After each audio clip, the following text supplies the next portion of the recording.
Hi Aquarius! Welcome back sa ating channel.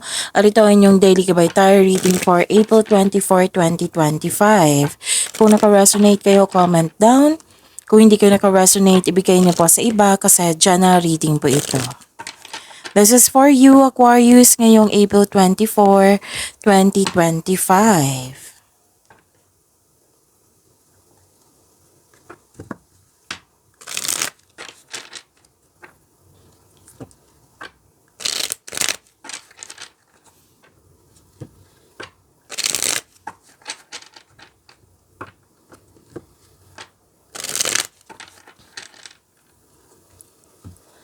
Para po ito sa inyo Aquarius ngayong April 24, 2025. Maraming salamat po sa inyong patuloy na suporta at maraming salamat din po sa mga hindi nag-skip ng ads.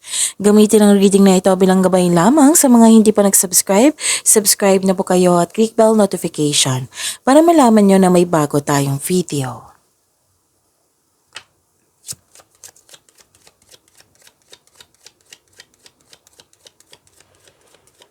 Spirits Guide, mga mensahe po para kay Aquarius ngayong April 24, 2025. Oo, mga ganap po para kay Aquarius ay need 3 cards po.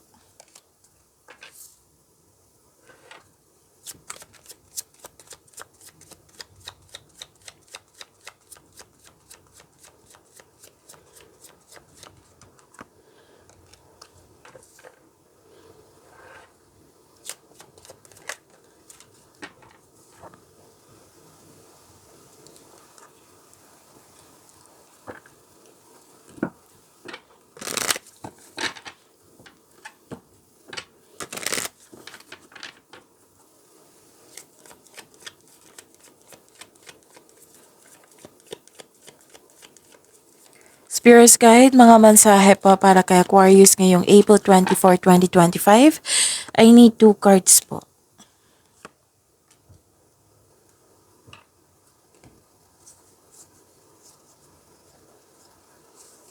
Ngayong April 24, 2025 para po kay Aquarius. Wow, ang ganda nito. 2 card na po nagsabi dito na may dumating na opportunities na kailangan yung bigyan ng ang desisyon, bigyan ng best decision, bigyan ng best choices. Career stability, nakikita ko dito. Pwedeng proyekto din ito na binigyan mo ng proyekto or opportunity na binigyan mo ng long-term plans. Well, okay. May dumating dito na news or information na bibigyan mo ito ng agarang aksyon o reaksyon. Pwedeng kayong bisita ngayon or may bisita kayo ngayon or pwedeng may importanteng lakad kayo ngayon.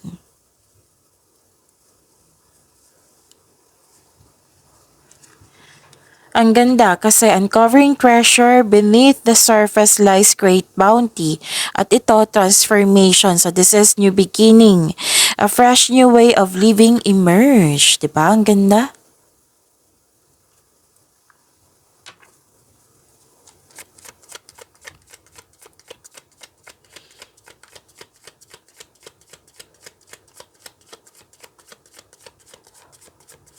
Spirits Guide, ano po yung energy ni Aquarius ngayong April 24, 2025? I need 2 cards po.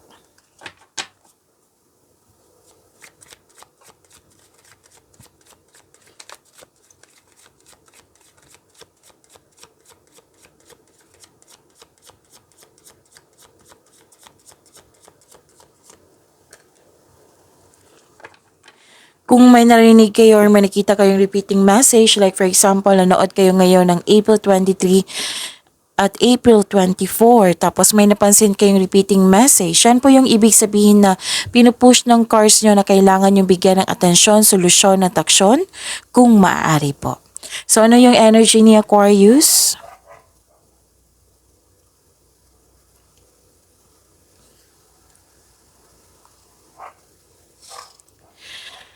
So you're feeling emotionally drained.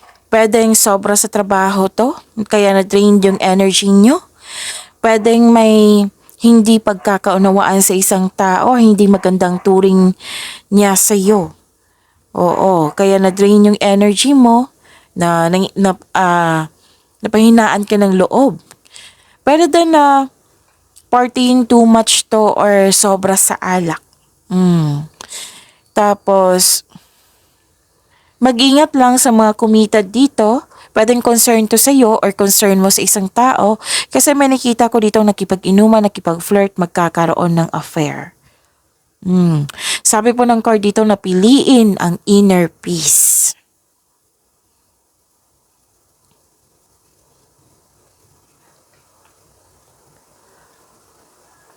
Okay, so this is emotional offerings. So this is the clarification of your card here na may dumating na news or information na bibigyan mo siya ng agarang aksyon. Offer, opportunity na nag-clarify siya dito sa dalawang cards nyo. So claim nyo po. Pwedeng project din to ha, na nag-clarify talaga. Offer, opportunity, or project. And you are very excited sa binigay sa'yo. Excited ka. Nagagawin mo, nabibigyan mo siya ng agarang aksyon o reaksyon. Tapos may very supportive ka na dito na tao na makapagbigay sa iyo ng financial growth or promotion ito tutulungan ka para tumaas yung kita, tutulungan ka para tumaas yung sweldo, allowance, or posisyon. Pwede din isang tao to na buhay sa pwedeng isang tao to na sa regarding sa inyong sa love and romance. Oo. Pwedeng may kakilala ka na isang bagong tao na may potential na magiging kayo. So may nakita rin ako ditong aminan or posibleng proposal nga. So good news is on the way. Claim niyo po.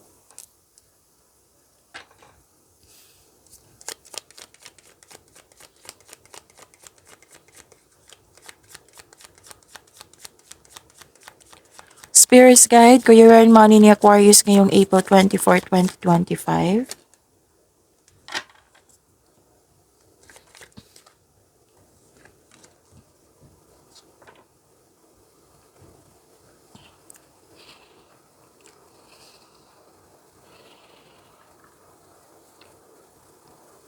Okay, this is persistence and self-reliance.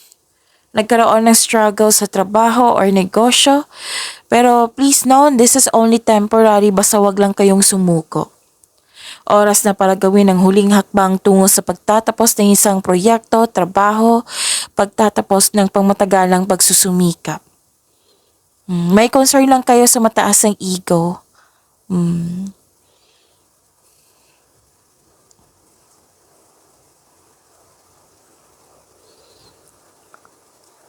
Sa mataas ang inyong intuition, mas lumawak yung ambisyon mo sa buhay.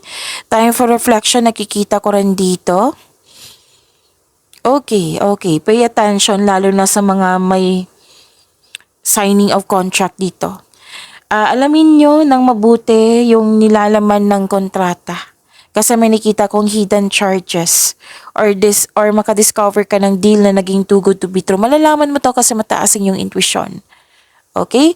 Pwedeng salita lang ito na in-offer sa iyo ng isang tao or taong nagsasabi dyan ng hindi totoo. Malalaman mo yan. Kaya be wiser at maging maingat.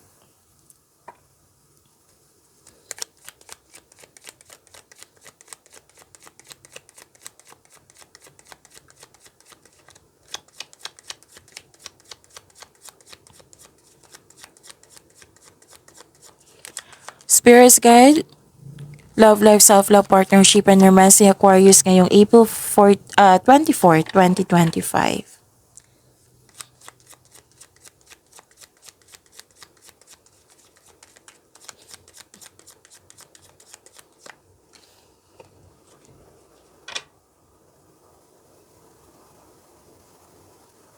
Okay.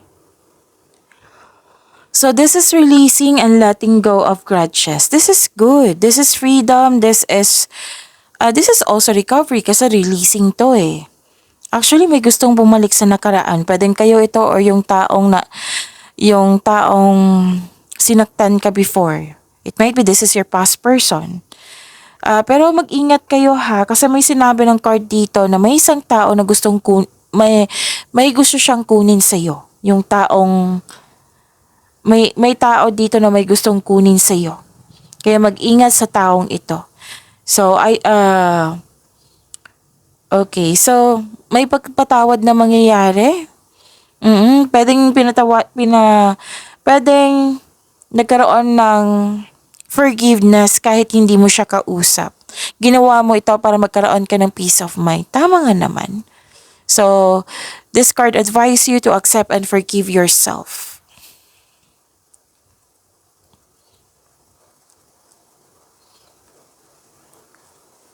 So, may dumating daw na opportunity na hindi mo napansin kasi you are too busy. Oo, the universe asking you to loosen grip and relax, mag-reconnect ka sa inyong intuition. So this is repeating message, connect na kayo sa inyong intuition. At nagkaroon ng delay, so habaan ng pasensya. At may nakita kasi akong money dito, pwedeng nabawasan yung ipon. So pay attention, basta money siya, loss of money. Pwedeng ninakaw na wala, kinuha na damage, nagasta, or may nangingialam sa yung finances. Oh, by the way, di ba may naalala nyo kanina yung sabi ko kanina na may taong gustong kunin sa'yo? Baka ito, yung money. So, ingat. Pag-imanin niyo po yung blessings na binigay sa inyo, Aquarius. See you tomorrow. Maraming salamat po.